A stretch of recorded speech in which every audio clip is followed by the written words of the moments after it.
जय Shri Radhe Krishna. I hope आप सब लोग बहुत अच्छे होंगे। चलिए अध्याय 17 को आगे बढ़ाएंगे कि श्री कृष्ण क्या कहते हैं इस अध्याय में। तो यहाँ पर श्री कृष्ण बता रहे हैं कि आखिर जो तपस्या है वो किस तरीके से जो कलयुग का जीव है, क्योंकि आप और हम जानते हैं कि हर युग में भगवान को पाने के लिए एक तपस्या की गई है। सभी ने तपस्या की है।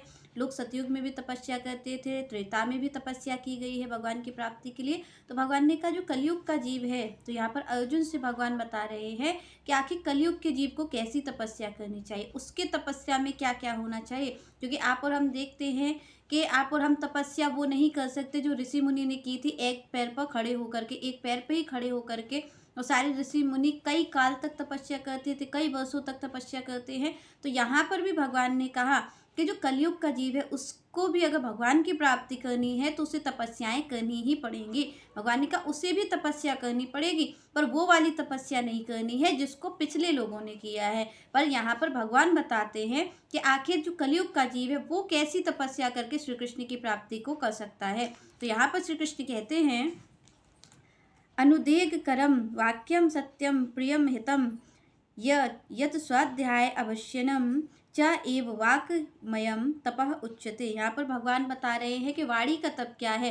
यहाँ पर श्री कृष्ण कह रहे हैं कि सबसे पहले तो भगवान ने शारीरिक तपस्या की बात की है। यहाँ पर भगवान ने शारीरिक तपस्या के लिए कहा है कि उसके लिए आपको क्या करना है कि सबके हित का कार्य करना है, हिंसा नहीं करनी है, अहिंसात्मक जीवन जीना है, ब्रह्मचर्य रखना है जीवन में। तो भगवान ने कहा ये सब तो शारीरिक तपस्या है। तो यहाँ पर भगवान बात करें वाणी की तपस्या कि वाणी की तपस्या क्या है। तो यहाँ पर भगवान कहते हैं कि वाणी की तपस्या वही है कि आप जब बोलें तब सत्य बोलें। और सत्य बोलने के साथ साथ भगवान कह रहे हैं कि किसी को क्षुब्ध करने वाला यानी किसी को पीड़ा पहुंचाने वाला सत्य ना बोला जाए। यहाँ पर भगवान ने कहा है कि भाई आपको सत्य बोलना है, पर सत्य बोलने के साथ साथ ये ध्यान भी रखना है कि किसी को उस सत्य से पीड़ा ना पहुंचे, ऐसा सत्य आपको नहीं बोलना है। उसके साथ साथ भगवान कहते हैं कि जैसे कि आप देखते हैं कि कोई कथावाचक है, कोई शिक्षक है, तो उसे अगर किसी के हित के लिए सत्य बोलना है और वो कड़वा भी है, तो भगवान कहते हैं अगर किसी के हित के लिए आप सत्य बोल रहे हो तो फिर उस सत्य को बोल देना चाहिए।